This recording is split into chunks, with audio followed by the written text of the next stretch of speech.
My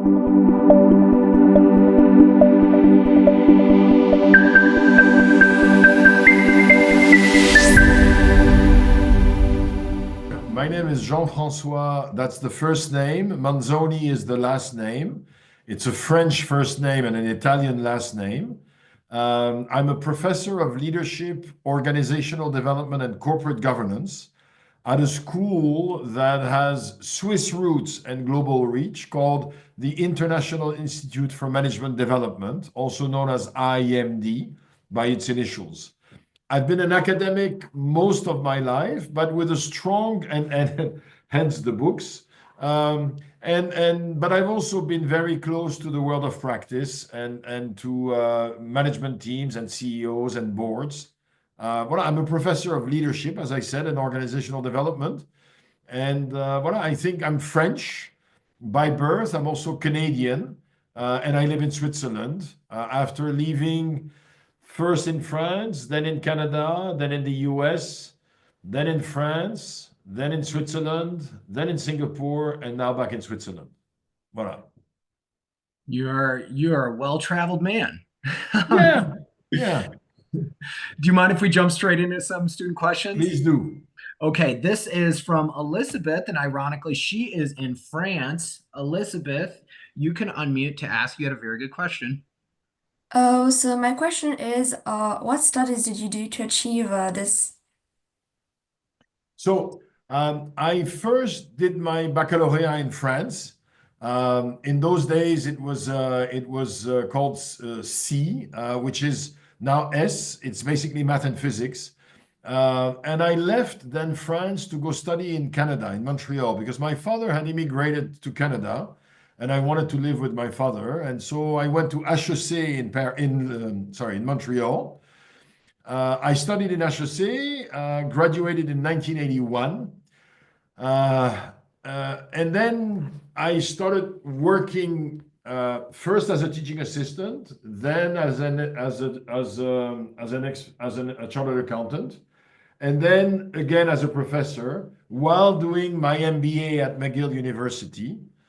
So that was my second degree. And then I did a doctorate degree at Harvard Business School in Boston. And that was 1986, 1993. And I started working at INSEAD in France in 1990 part-time, and in 1992 full-time. So my studies were undergraduate in management, master in business administration, and doctorate in business administration. Wow, well-traveled and well-educated. I don't know about that, but yeah, I was in school a long time.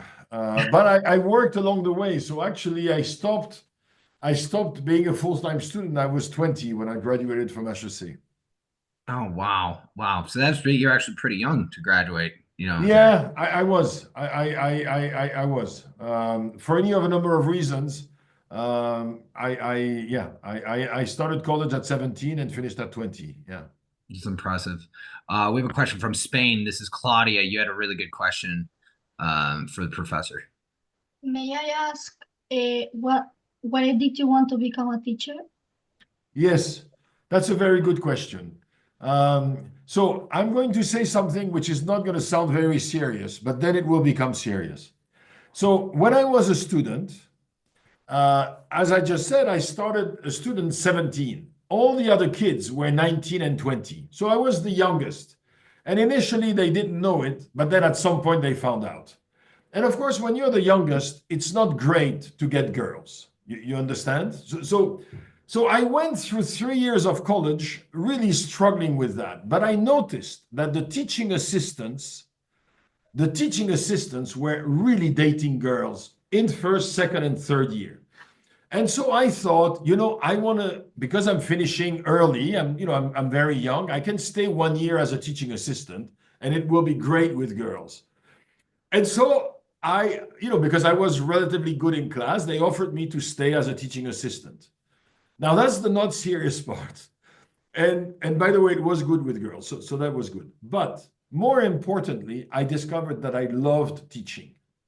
I discovered that if you put me in a room, all the other teaching assistants wanted to have small classes with 10 people, 15 people.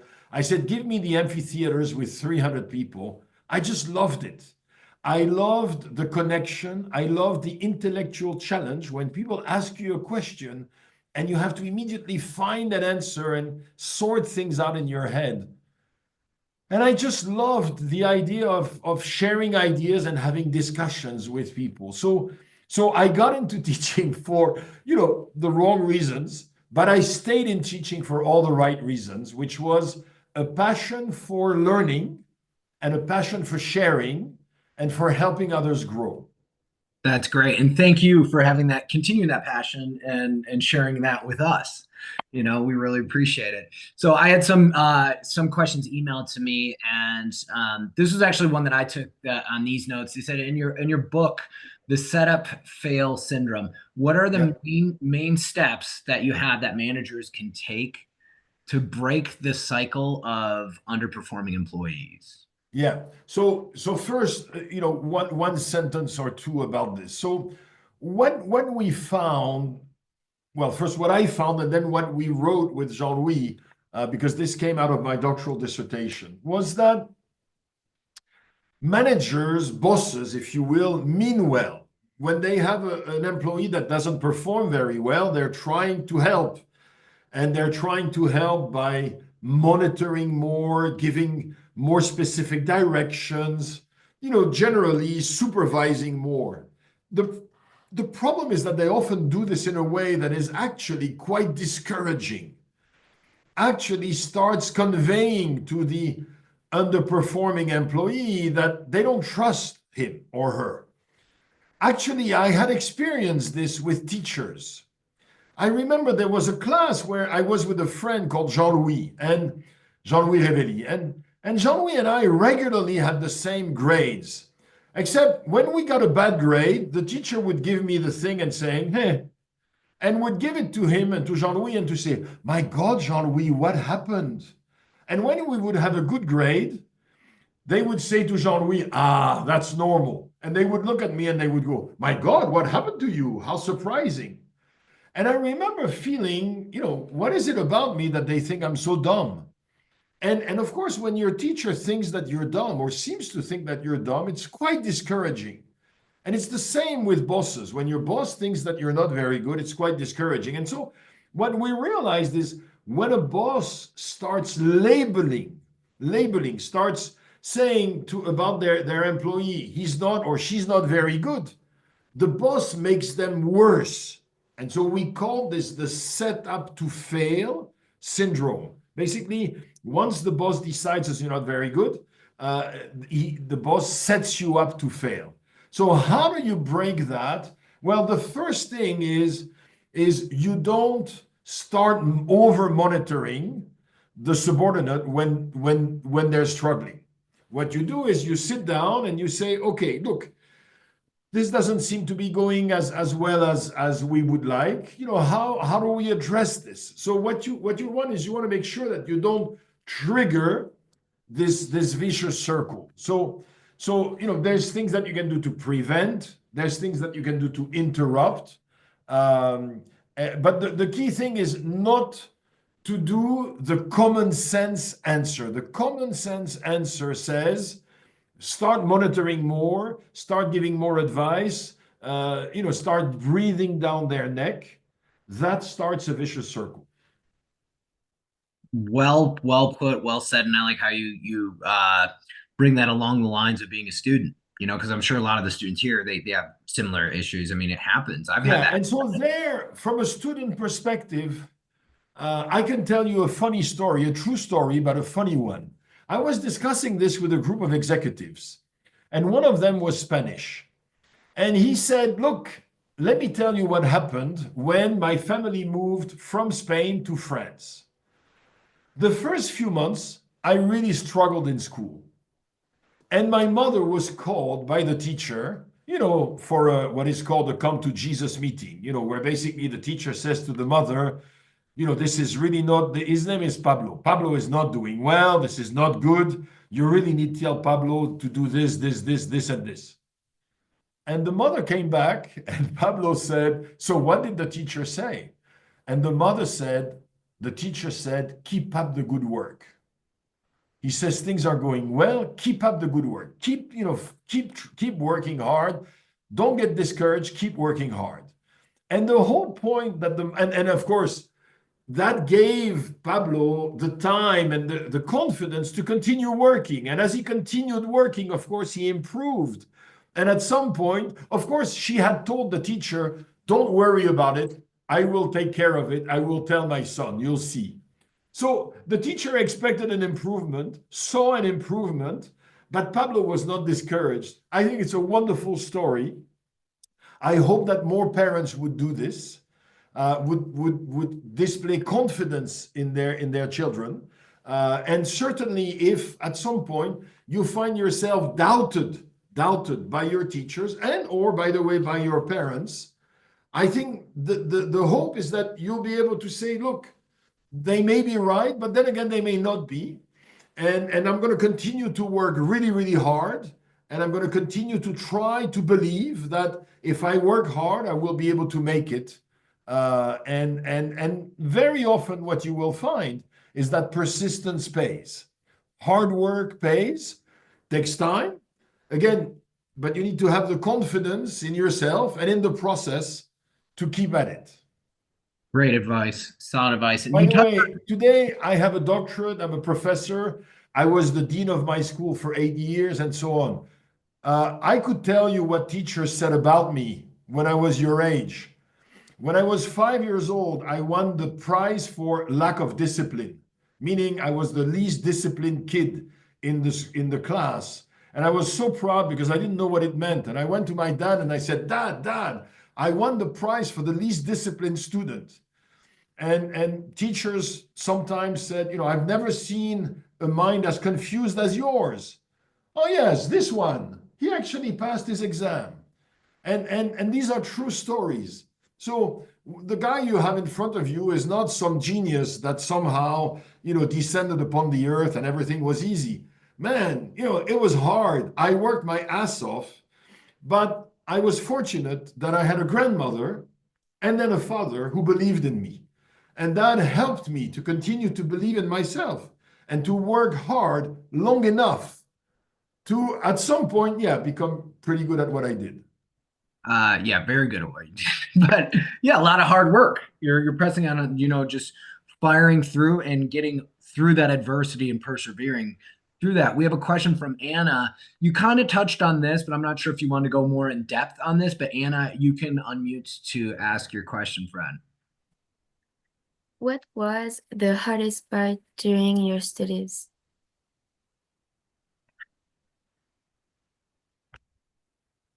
So there were two things that were hard. As you can see, I haven't thought about this in a while.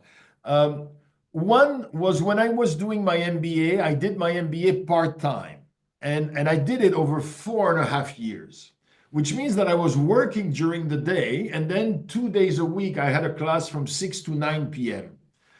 But I knew that I might want to go do a PhD.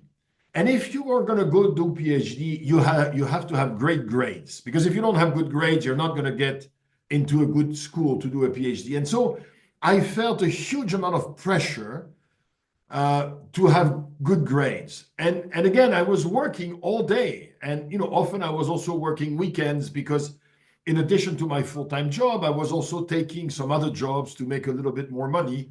So, for these 4.5, 5 years, I worked really, really hard. And so that was one challenge.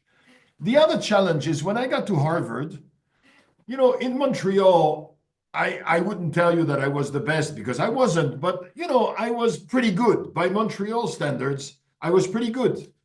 I had really good grades in the MBA and this and that. And then I arrived at Harvard. Man, they were all smarter than me. They were all better educated than me. And for 4 months, I thought to myself, what have I done? I wanted to come to Harvard to show my mom that I wasn't as dumb as she thought.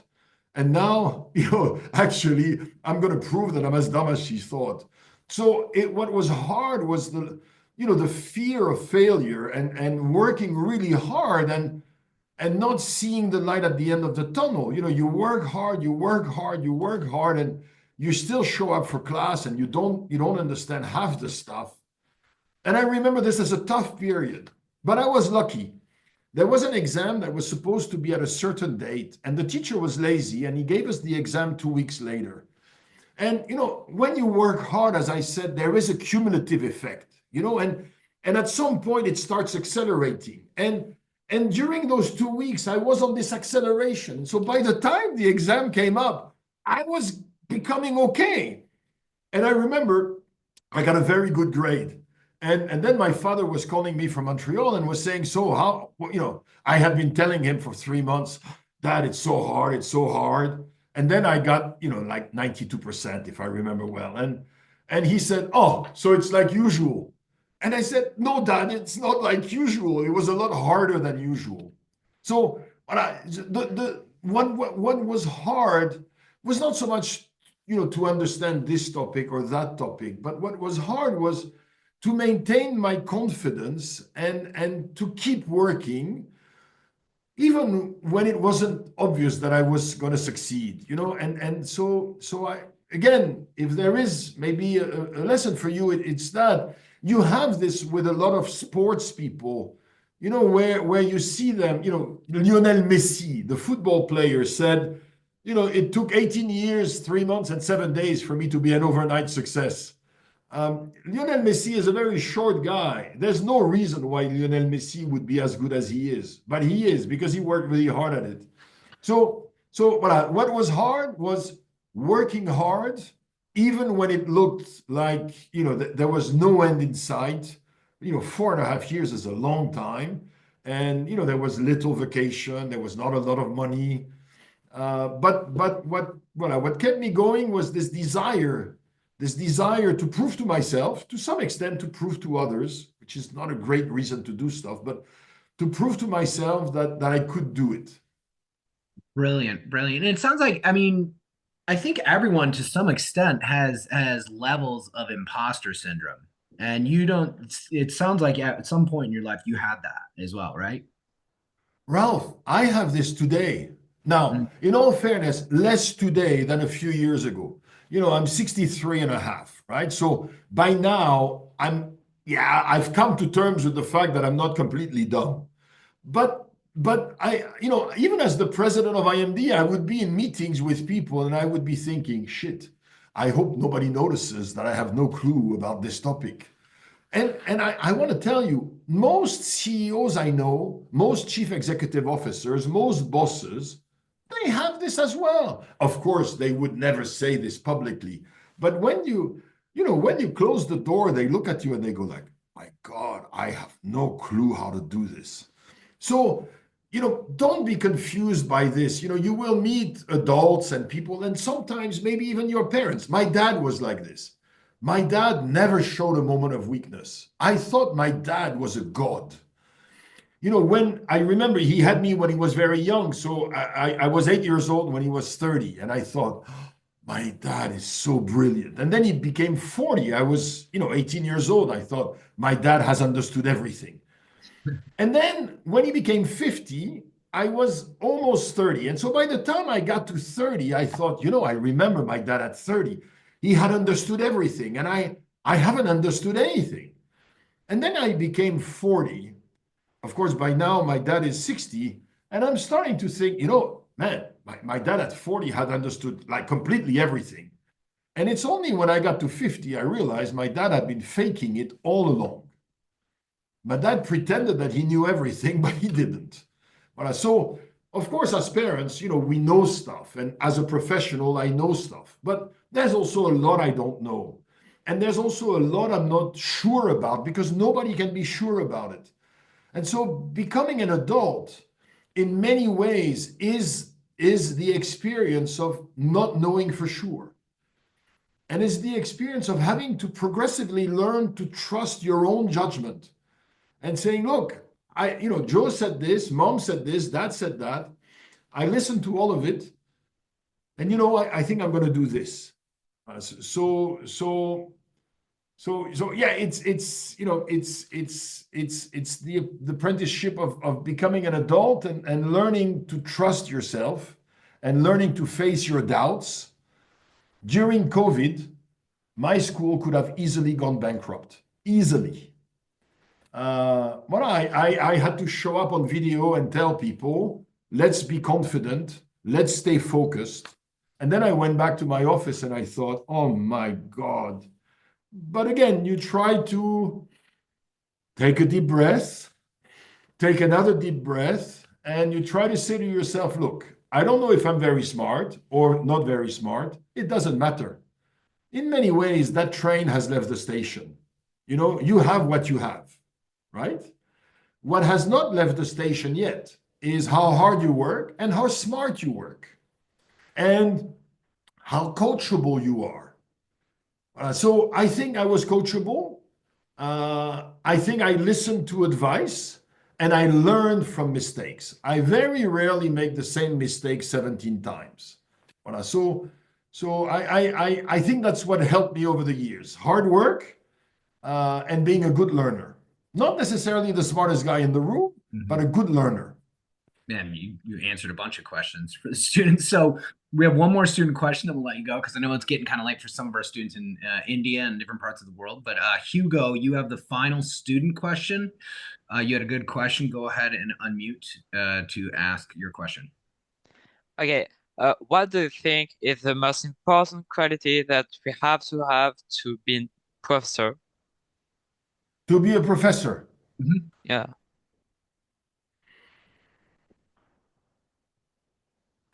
So that's a difficult question because, of course, I'm tempted to say working hard because I've said this before, but I don't think working hard is the first thing that comes. I think if you want to be a great professor, what will help will be to have a passion for knowledge and a passion and a curiosity. Well, the first person you got to teach yourself, the first person you got to teach stuff to is yourself, right? If I don't learn stuff, I don't have anything to teach.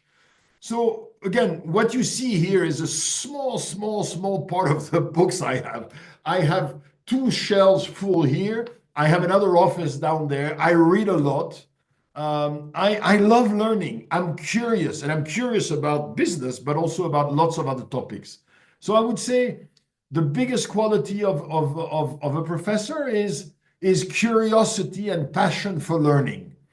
And if you have curiosity and passion for learning, chances are you'll develop a passion to share that learning with others.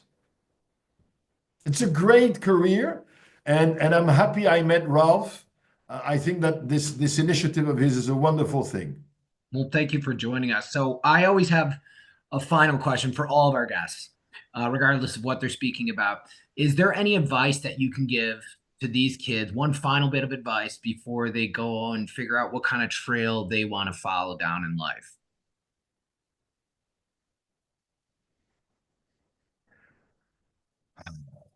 Look, there's one part of me that wants to say in 2024/2025, if you want to be world class at anything, you might want to choose something that you like and that you're interested in. Because if you're not interested in, you're not going to be world class at it.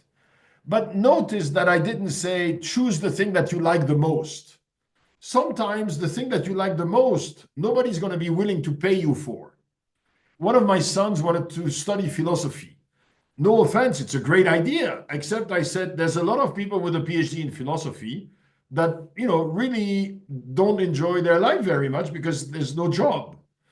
No, so I said maybe you can read philosophy. I read philosophy in my spare time. I don't have to make it my job.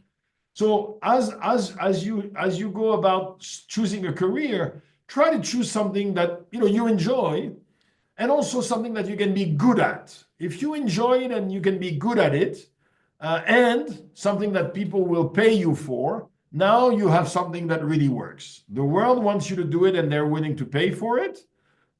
You're good at it and you enjoy it, man, that's a great career choice. That is the Good luck to all of you. That is great. Okay, before I end the meeting for all, we'll have this on Spotify, guys. Check us out on Spotify, YouTube, iTunes, TikTok, Instagram, all that kind of stuff. Before I end the meeting for all, I will allow everyone to unmute. And can we say thank you to Professor Jean-Francois Manzoni for taking time out of Thank his you day? so much. Thank you. Thank you. Thank you. Bye.